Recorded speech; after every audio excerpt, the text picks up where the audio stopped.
Nació usted un 17 de junio en Colima. Es padre de Mario y Victoria. Es economista y político mexicano, afiliado a Morena, presidente de Morena. ¿Cómo inicia su carrera política, Mario? ¿Cuándo decide ser político? Siempre me llamó la atención trabajar en el servicio público. Mi papá toda su vida trabajó en el servicio público y yo creo que de ahí saqué la idea de que me tendría que convertir en servidor público. Estudié economía, por eso mismo. Fue mi primera disyuntiva.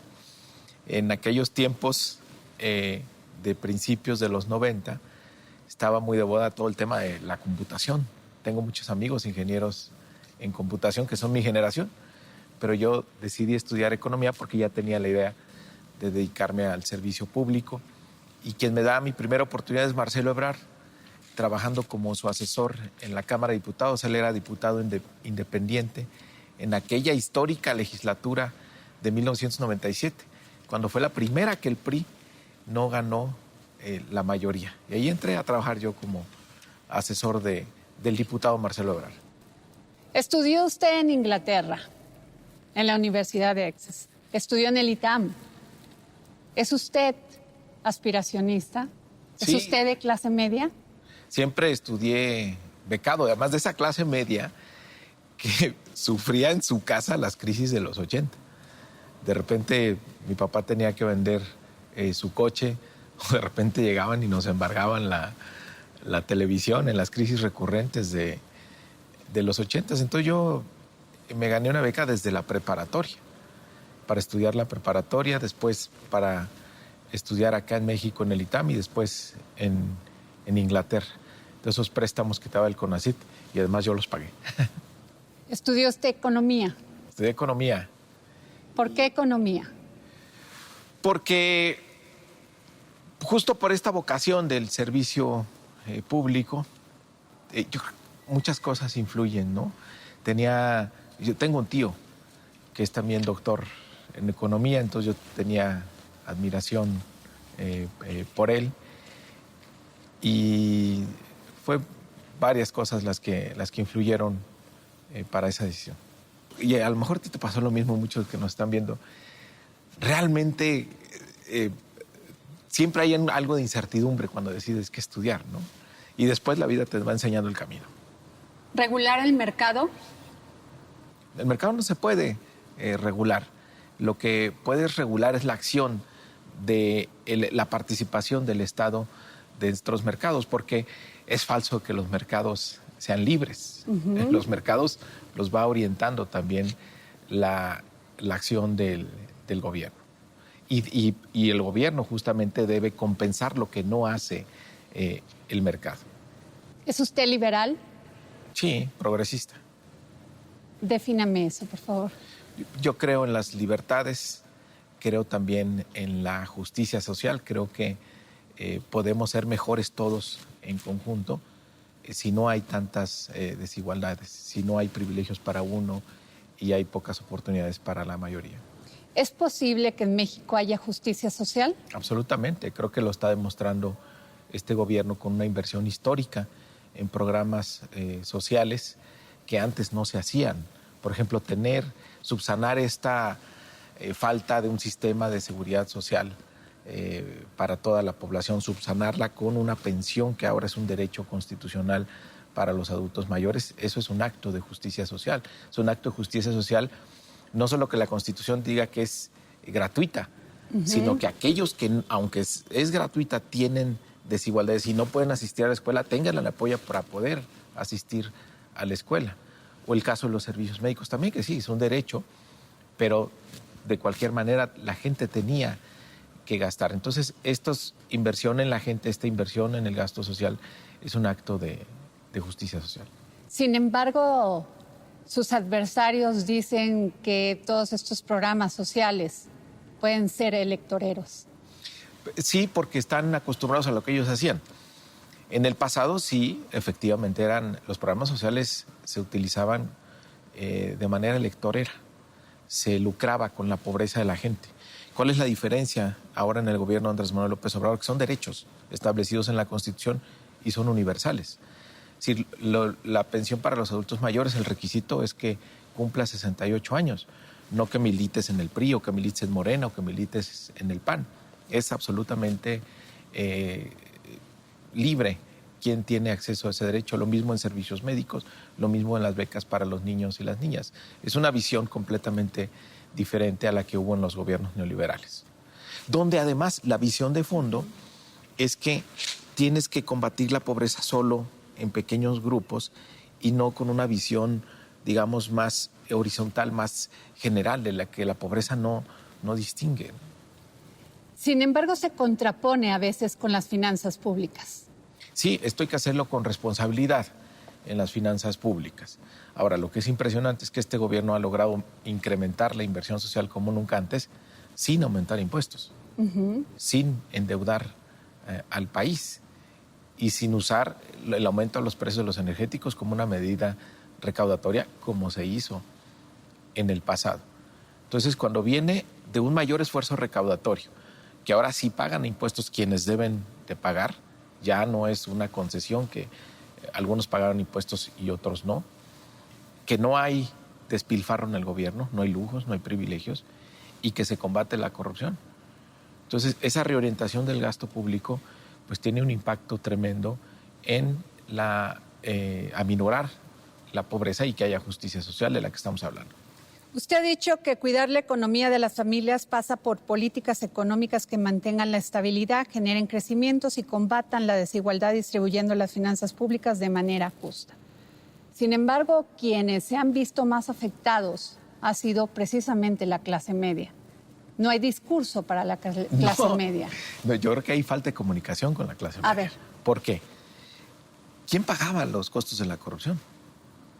La clase media. ¿Quién pagaba los gasolinazos? La clase media. ¿Quién tenía salarios miserables de hambre? La clase media. ¿Quién sufría de la falta de oportunidades? Los jóvenes de clase media.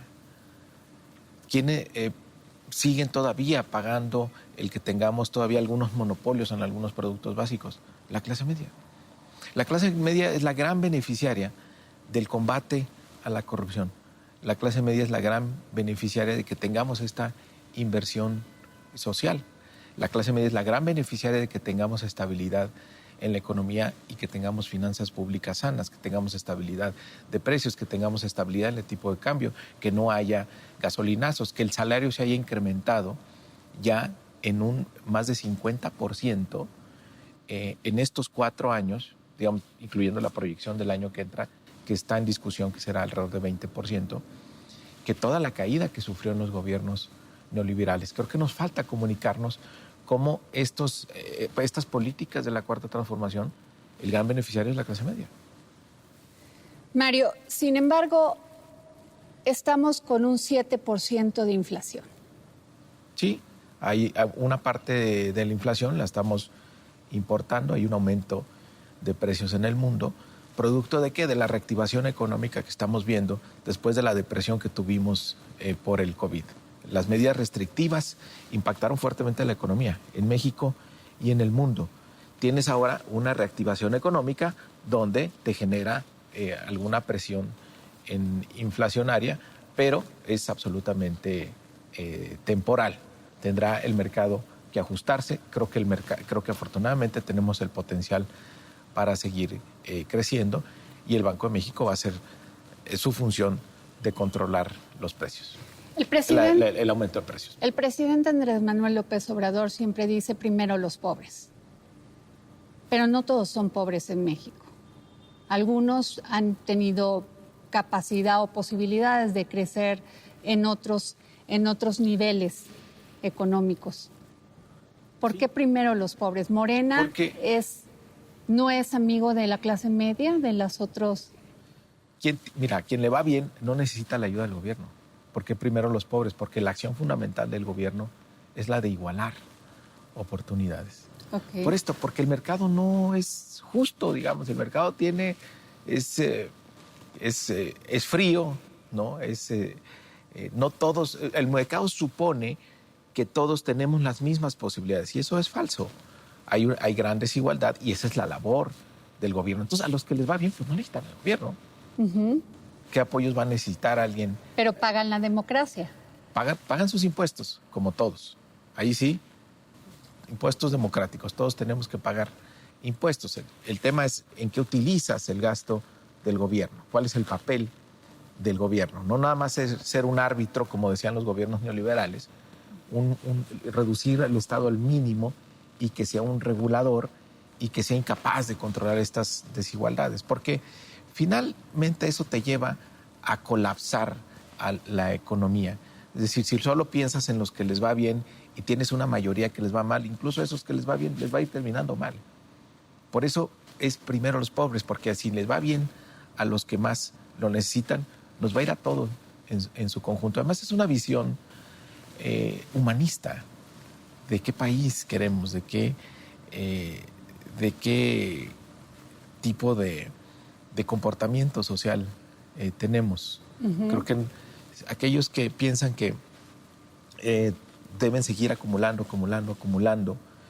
y una mayoría pobre, pues finalmente incluso termina hasta amurallándose, ¿no? Entonces, es tener una visión diferente donde si nos va bien a todos, pues todos alcanzamos la felicidad.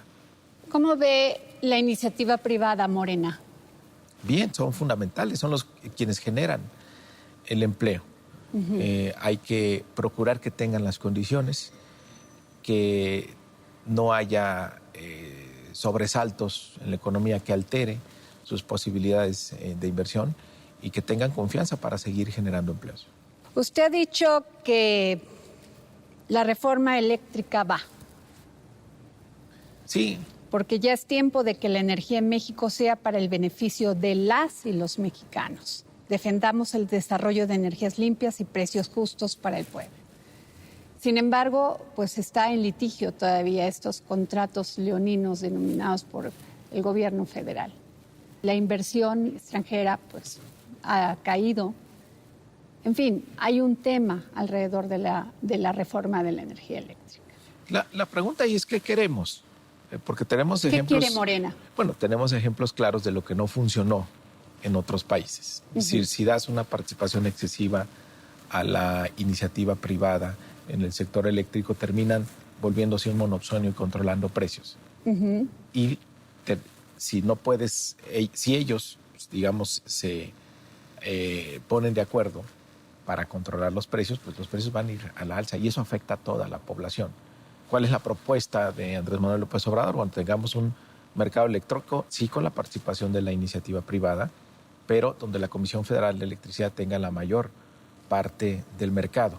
¿Cuál fue la visión neoliberal? La visión neoliberal decía, bueno, tenemos que darle más participación privada sin discriminar y tenemos que ir desmantelando este gran monopolio que fue la CFE, que por cierto no podemos explicar el desarrollo de este país sin la CFE, que ha llevado electricidad a todos los rincones del territorio nacional. Y eso no lo hace el mercado, no es con la lógica del mercado, sino con una lógica de desarrollo. Entonces, ¿qué decían los gobiernos neoliberales? Una participación indiscriminada de la iniciativa privada. Y no solo eso, sino que el gobierno tiene que subsidiar la inversión en industrias, en la generación de energías limpias, porque pues la energía solar pues no todo tiempo es capaz de surtir energía, la eólica también tiene sus inconvenientes. Entonces, ¿qué pasó? Y además otras energías que se consideraron limpias como el uso de gas natural. Entonces, ciclos combinados con gas natural. Entonces tienes a la CFE pagando una gran cantidad de subsidios a la iniciativa privada, que no tiene riesgo en sus inversiones, que siempre gana. Entonces, ¿cuál es la propuesta? Bueno, que se regule este mercado, que la mayoría la tenga el CFE, que pueda seguir generando energía. Sí va a haber inversiones. Claro, más del 45% Porque del todavía mercado. no queda claro, tal parece que se acabaría No se acaba. Incluso el tamaño del mercado con el que se va a quedar la iniciativa privada equivale al tamaño del mercado de Argentina completo, de todo el país de Argentina. O sea, la rectoría de la Así de energía grande eléctrica es. la seguiría teniendo el gobierno. La tendría el gobierno y con una mayoría. ¿Para qué? Sobre todo, para garantizar precios justos para todos y todos, para familias y para empresas. Ahora, ustedes contaban con que el PRI, el PAN, bueno, sensibilizarlos sobre este tema. Han dicho que no van con esta reforma. Bueno, falta mucho, así son los procesos legislativos. Hay que discutir las iniciativas. Seguramente vendrán la incorporación de puntos de vista diferentes. Y digo, no se ha votado, entonces démosle su tiempo a la reforma, que se discuta, que se analice y que los diputados y diputadas decidan. Las elecciones en 2022 son Aguascalientes, Durango, Hidalgo, Oaxaca, Quintana Roo y Tamaulipas. Usted dice que va por todo. Vamos por las 6. Tenemos la posibilidad de ganar las 6. Hay que hacer bien las cosas.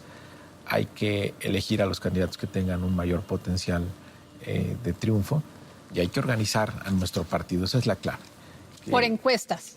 Sí, en Morena los candidatos y candidatas los elige la gente. Y la manera de conocer la opinión de la gente es a través de las encuestas. Es lo que establecen los estatutos. El hoy presidente de la República presume como su gran contribución a los estatutos de Morena el tema de las encuestas y la insaculación en las listas de plurinominales. ¿Por qué encuestas y no consulta a la base? Porque no solo debes de consultar a la base. Ajá. A una elección no votan solo los tuyos, votan Exacto. todos. Okay. Y la encuesta te permite tener la opinión de todas y de todos. Y hay que decir que la encuesta en Morena es una encuesta muy completa. No es una encuesta que mide popularidad o conocimiento. No solo mide eso. Mide la percepción que tiene la gente de la honestidad de los candidatos o candidatas, de la cercanía, de la credibilidad, de el nivel de conocimiento que perciben sobre la problemática de su estado. Entonces esa medición te da quién potencialmente tiene una posibilidad de triunfo mayor. Y pues no es por presumir, pero ahí están los resultados. Si este método fuera ineficaz, pues no nos hubiera ido tan bien como nos fue. Pero ganamos 11 de 15 gobernaturas, ganamos la mayoría en la Cámara de Diputados, ganamos la mayoría en 19 congresos locales y ganamos un 70% más de municipios en comparación con los que se ganaron en 2018. Es decir, la encuesta sí funciona porque te detecta quién puede ganar la elección desde antes. ¿Quién realiza estas encuestas, Mario? Hay una Comisión Nacional de Encuestas que fue seleccionado por el Consejo Nacional. Por cierto, una comisión que fue electa antes de que yo fuera presidente de Morena. Ajá. Pero el corazón de esta comisión es un grupo de técnicos que han venido acompañando al hoy presidente de la República, híjole, desde sus tiempos del PRD, cuando él empieza con las encuestas para la toma de decisiones. Están muy probados, son absolutamente imparciales, hacen su trabajo técnico, ellos no deciden quiénes van a la encuesta, la Comisión de Elecciones da los nombres que deben ser encuestados y están a prueba de todos. Ya incluso ahora en la elección que acaba de pasar, teníamos nuestras encuestas de cómo nos iría en cada uno de los estados y lo comparábamos con las encuestas comerciales. Okay. Y de repente sí decías, oye, pero ¿por qué a ti te sale esto si esta empresa dicen otra cosa? Y tómala, que a la hora de dar los resultados, quien se parece más a lo que efectivamente salió son nuestras encuestas. Ricardo Monreal, aquí en este programa, en El Dedo en la Llaga, dijo que él no confiaba en las encuestas de Morena, que había tenido experiencias anteriores que no lo ponían como el candidato preferido y que terminó ganando, por ejemplo, la alcaldía de la Cuauhtémoc. ¿Qué piensa usted? ¿Qué dice usted? Bueno, yo respeto su opinión. Nosotros estamos haciendo todo lo posible para generar confianza en las encuestas. Entiendo que después de un proceso donde se decide por encuesta, pues hay muchos que quedan insatisfechos. Pero no necesariamente por la encuesta, sino porque no ganaron la encuesta, porque hay muchos aspirantes y solo tienes a un candidato. En el proceso del 21, en la elección, imagínate, tuvimos, Adriana, 120,000 aspirantes. O sea, 120,000 personas que fueron a Morena, entregaron sus papeles y se inscribieron porque aspiraban a un cargo. Pues no todos, la gran mayoría no fueron candidatos, son candidaturas, solamente hay una por cada puesto. ¿Qué vamos a hacer ahora para aumentar la confianza en este proceso para el 2022 de 6 gobernaturas? Vamos a hacer encuestas espejo, como lo hicimos con Evelyn Salgado, que ya todo el mundo se le olvidó, pero ¿cómo salió candidata Evelyn Salgado? Con la encuesta que hizo Morena, más 2 encuestas espejo que confirmaban la decisión de Morena, y lo hicimos además en una sesión pública. Así le vamos a hacer ahora para el 2022. Vamos a presentar a nuestros candidatos y candidatas a partir de las encuestas, y vamos a poner 2 empresas de prestigio que ellos van a dar sus resultados para aumentar la confianza, para aumentar la transparencia y sobre todo porque queremos la unidad. Sabemos que si salimos unidos en estos procesos del 2022 vamos a ganar las 6. Y ya, si alguien está inconforme, si alguien decide tomar otra decisión, será una decisión política, pero no una falla de nuestro partido o una falta de transparencia. El presidente abrió la sucesión. Dio varios nombres de personajes que pudiesen ser candidatos a la presidencia por Morena. Claudia Sheinbaum, Marcelo Ebrard, entre los más importantes. ¿Ha hablado usted con ellos sobre la encuesta? Sí. ¿Qué le han dicho? Tengo diálogo permanente con todos y todas, los destapados, las corcholatas, como luego les dicen, justo para que entiendan cómo es el proceso, también para que estemos conscientes de los tiempos. Digo, una cosa es que se empiecen a mencionar nombres y otra que estemos en los tiempos adecuados para ello. Pues eso todavía falta un par de años. Y mi recomendación para ellos ha sido: lo mejor que puedes hacer para ganar la encuesta es dar resultados en el encargo en el que estás. Demuéstrale a la gente que hay honestidad, que hay lealtad al presidente y que hay resultados para que la gente pues se convierta, pues, pueda tomar una decisión. ¿Morena puede sobrevivir sin el presidente de la República? Sí, porque su legado es muy grande. Su ejemplo es un ejemplo vivo que tenemos. A mí me da mucha risa como dicen, a ver cómo le va a Morena, porque Andrés Manuel no está en la boleta. No, no está en la boleta, está en 25 millones de hogares de este país que reciben un tipo de apoyo, y está en el resto de los hogares con la muestra de que sí se puede hacer política diferente. Entonces, el legado del presidente, el ejemplo del presidente, sin duda que es el gran activo de Morena, y eso no tendría por qué ser de otra manera. O sea, la gente vota por Morena por el gran cariño que le tiene el presidente de la República. ¿No tiene miedo Morena a la división cuando se dé el resultado de estas encuestas? No, porque, mira, tuvimos algunos ejemplos recientemente. Candidatos a gobernador o gobernadora que decían, no, es que la gente me quiere a mí, mira el nivel de popularidad que tengo, soy yo, no es Morena.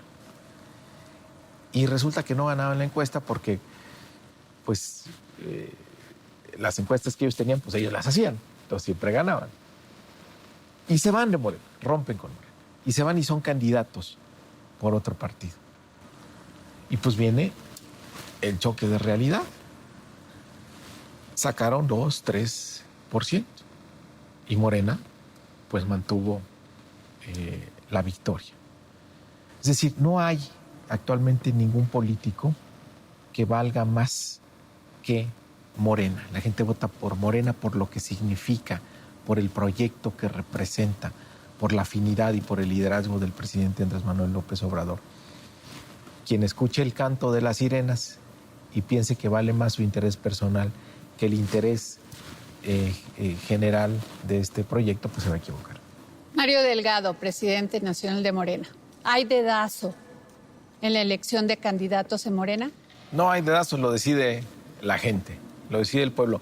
Andrés Manuel concibió a Morena como un instrumento de lucha y organización del pueblo de México. Por lo tanto, la gente debe tomar las decisiones en Morena. Por eso hacemos las encuestas, porque es la forma de conocer la opinión de la gente. ¿Qué es más valorado dentro del gobierno federal, como lo ve usted desde Morena? ¿El profesionalismo o la lealtad?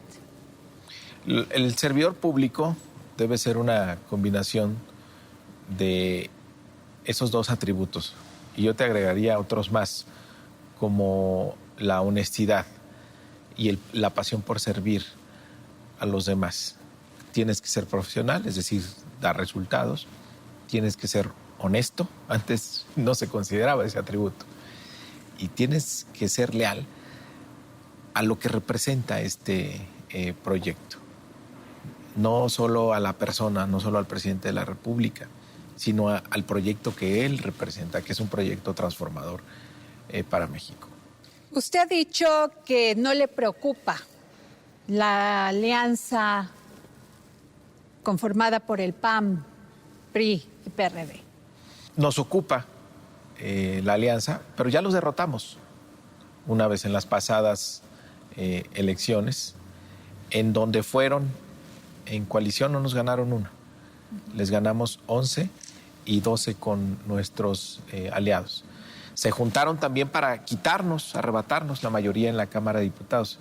Conservamos la mayoría en la Cámara de Diputados. Creo que me parece correcto por parte de ellos que vayan ya sin simulaciones en un solo proyecto, porque así le facilitan a la gente entre elegir entre la corrupción, entre los privilegios, entre los negocios que hacían desde el gobierno o lo que representa Morena, este proyecto de honestidad, de cercanía con la gente, de nuevos derechos sociales. Usted ha dicho que estas alianzas no tienen bases ni sentido.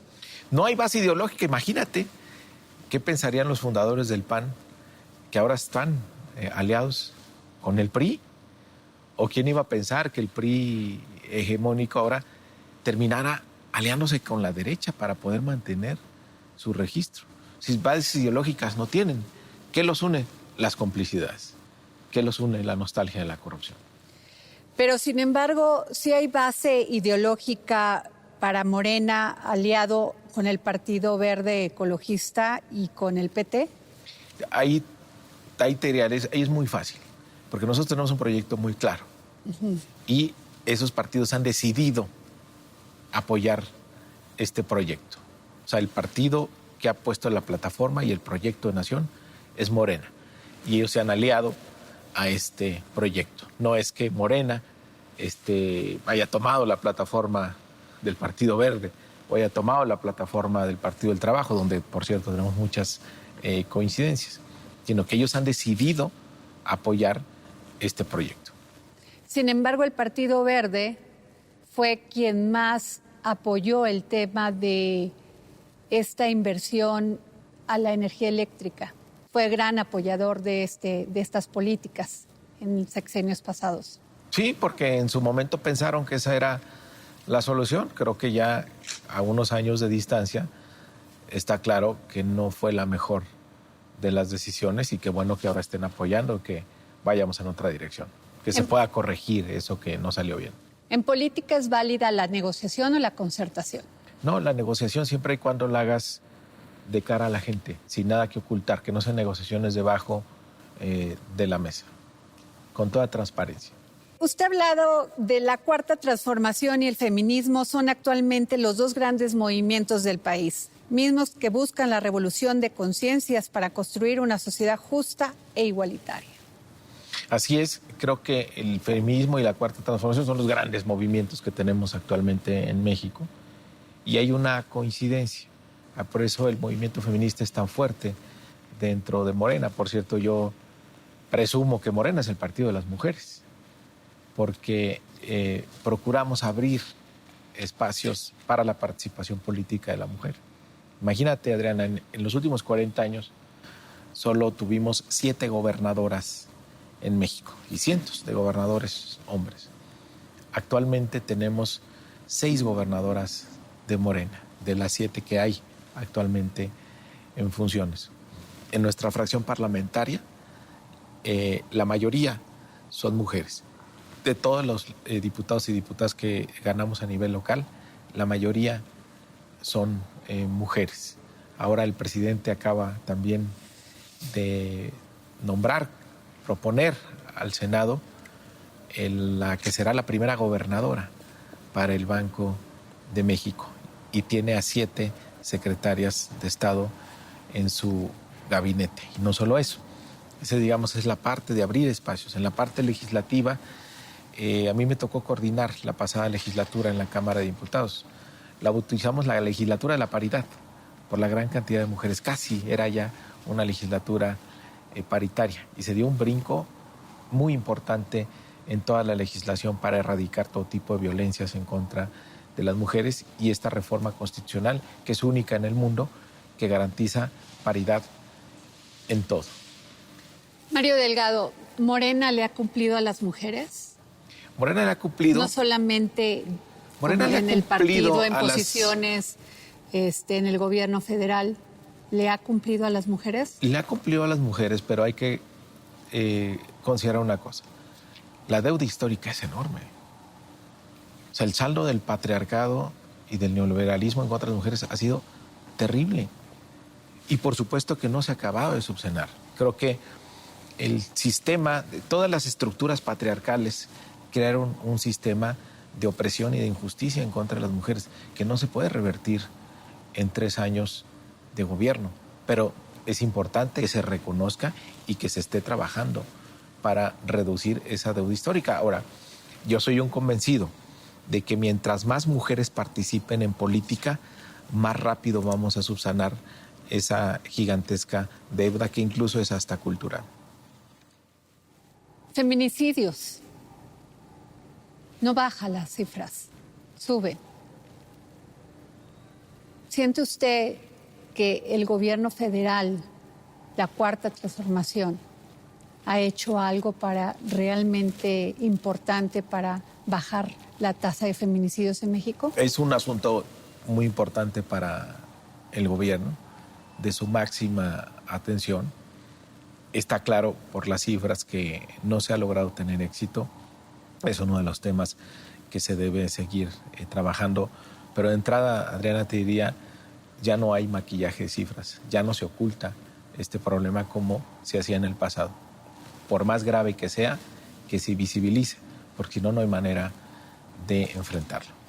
Después de esta pandemia, bueno, la seguimos viviendo, del COVID-19, cambiaron las prioridades. Una de ellas es salud y la otra es empleo. Se genera una gran crisis económica, no solamente en México, en todo el mundo. ¿Qué piensa Morena de eso? Totalmente. Fíjate que afortunadamente en el tema de salud, el presidente decía, después del tema de seguridad, el mayor desastre que me dejaron fue el sistema de salud, con una corrupción tremenda. Encontró más de 130 entre clínicas y hospitales inacabadas, abandonadas por la corrupción. Todas ya fueron echadas a andar. Un sistema de seguro popular donde pues prácticamente se robaban el dinero en los gobiernos de los estados o los desviaban para otros fines. Había costado mucho el diagnóstico. Se hizo una reforma constitucional antes de la pandemia para crear el INSABI y para crear a la salud como un derecho social establecido en el artículo 4 de la Constitución. Y esto permitió enfrentar de manera más exitosa la pandemia. Claro que cambió la prioridad para México y para el mundo, el derecho a la salud, que es algo que incluso deben de replantearse a nivel internacional, no solo los organismos como la ONU, como la Organización Mundial de la Salud, sino cada uno de los países, que no se vea esto como un lucro, como un privilegio, el tema de la salud, sino como un derecho humano y que se garantiza. Creo que el COVID, trajo mucha muerte, muchas desgracias, pero si dejó algo bueno es esa que debe esa prioridad ahora en los gobiernos sobre el derecho humano a la salud. Y el tema de la economía, afortunadamente se han recuperado ya todos los empleos que se perdieron durante la pandemia. Claramente es insuficiente, pero creo que tenemos buenas condiciones para que tengamos un crecimiento mayor. Vamos a cerrar con 6% en este 2021 y 2022 puede ser muy bueno. Se concretó también la alianza comercial con los Estados Unidos, se tienen finanzas públicas sanas, se tiene un tipo de cambio estable, niveles de inflación un poco elevados pero controlables, una recuperación salarial muy importante, una inversión extranjera directa muy alta y tienes una cifra récord en reservas internacionales. Todos estos son condiciones propicias para que haya más inversión y mayor crecimiento. La ciudadanía, la sociedad se queja de lo caro que nos salen los partidos políticos. ¿Realmente estamos viviendo una democracia plena o qué se necesita para construirla? Se necesita voluntad, convicción democrática más que dinero. Morena demostró en el 2018 que se puede hacer política sin dinero. Se ganó la presidencia de la República y éramos uno de los partidos que menos recursos tenía porque acabamos de tener nuestro registro en el 2015. ¿Qué ha propuesto Morena? Me tocó proponerlo a mí incluso en la Cámara de Diputados. La disminución de mínimo al 50% de la prerrogativa para los partidos. Fíjate, Adriana, a lo mejor poca gente lo sabe, pero hay una fórmula, un mecanismo establecido en la Constitución para que pase lo que pase en la economía de este país, los partidos tengan garantizado que año con año tengan más recursos. O sea, a alguien que trabaja en una empresa, pues si va bien la economía le va bien, si va mal le va mal. A un trabajador, pues si tiene empleo gana, si no tiene empleo no gana. Los partidos políticos ganan siempre, pase lo que pase. ¿Qué propusimos? Cortarla a la mitad. Hay mucho despilfarro, hay mucho abuso de los recursos. ¿Qué hicimos nosotros? A pesar de que fue año electoral, nosotros dijimos vamos a cortarle a la mitad a nuestros recursos y vamos a devolvérselo al gobierno, porque seguramente este gasto extraordinario en las vacunas pues presionó las cuentas del gobierno. Entonces vamos a revolverle 800 millones de pesos para que no le falten recursos para la compra de la vacuna. Y estamos cumpliendo. Por ahí el presidente del INE fue a decir a la Cámara que no hemos cumplido. Nosotros vamos a cumplir al cierre del ejercicio fiscal con la devolución de estos 800 millones de pesos, porque es además mantenernos apegados a los principios, a las convicciones, que nuestros candidatos no piensen que hay que despilfarrar en recursos como lo hacen los otros, no. Nuestra técnica no falla, Adrián, está aprobadísima. Tienes que ir casa por casa, tienes que tocar casa por casa, hablar con la gente, es la mejor campaña que puedes tener y además es la más barata. Vamos a seguir impulsando. Ningún partido nos ha querido apoyar en esta iniciativa de reforma constitucional, pero es un exceso que sigan estos recursos. Ahora, una democracia plena. Es la primera elección, hay que destacar, en esta de junio pasado, donde el gobierno no se metió. No hubo una intervención del gobierno federal en favor de su partido. Al contrario, todos los funcionarios públicos estaban muy vigilados. Y el presidente convocó un pacto a todos los gobernadores para que no se metieran.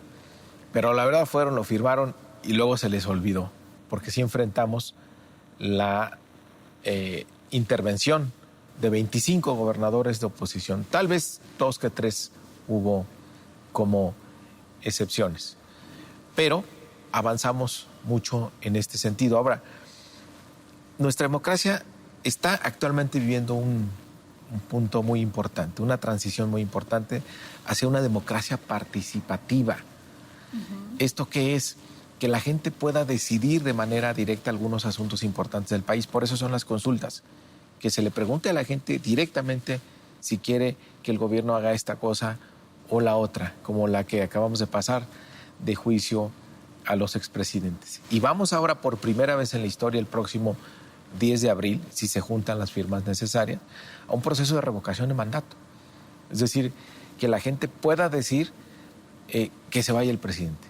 Es decir, ya el pueblo de México no solo va a tener la posibilidad de poner al presidente, sino de quitarlo a la mitad del sexenio si traiciona a la gente, si presidente saquea las finanzas, el patrimonio nacional, si va en contra del interés general, si se dedica a gobernar para unos cuantos, el pueblo de México lo puede mandar de regreso a su casa. Por eso estamos viviendo esta transición a esta democracia participativa, que este ejercicio democrático va a cambiar para siempre a nuestro país. Adriana, imagínate qué presidente en el futuro se va a atrever a tomar algunas decisiones como las que hicieron en el pasado, sabiendo que no van a tener el apoyo popular y que la gente les puede, digamos, rescindir el contrato a la mitad del término. Y por eso también tiene mucho valor que Andrés Manuel López Obrador, ya electo para 6 años, él diga: yo quiero esta reforma, pero además quiero ser el primero en someterme a esta revocación para que el pueblo de México decida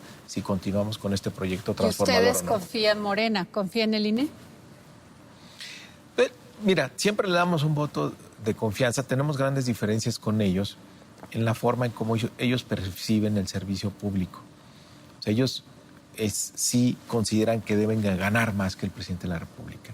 Sí consideran que son una isla donde el presupuesto les debe caer sin importar lo que pase en el resto de la economía. Ellos deben de tener sus recursos, que por cierto son muy altos. Siempre hay espacio para la austeridad, pero están acostumbrados a los privilegios. Es una visión diferente de algunos consejeros, incluso que pues todos los días salen con su amparo bajo el brazo para poder ganar más que el presidente de la República, violando la Constitución. Entonces, pues, digamos, hacen bien su trabajo logístico, pero en estos momentos creo que se han convertido ya en un obstáculo para que avance de manera más acelerada la democracia en nuestro país. El pueblo de México los rebasó y ellos ya son ahora un dique de contención. Imagínate que uno de los consejeros escribió un artículo o lo entrevistaron en un periódico internacional muy famoso español y se manifestaba en contra del proceso de revocación de mandato. Porque decía que, bueno, que el presidente está bien avalado, ¿para qué? O sea, es increíble que no tenga la visión de que eso va a cambiar para siempre a México. Porque nunca más tendremos presidentes ladrones, corruptos o asesinos. Porque el pueblo de México tendrá el poder de mandarlos a su casa si no cumplen. ¿No genera eso un desequilibrio político? No, genera una forma diferente de gobierno, donde el presidente de México, su lealtad siempre será con el pueblo. Ya no gobernará para unos cuantos, para una camarilla, como desafortunadamente lo hicieron muchos en el pasado. Pues muchas gracias, Mario Delgado. Gracias por darnos esta entrevista para El Dedo en la Llaga. Gracias a ti, Adriana.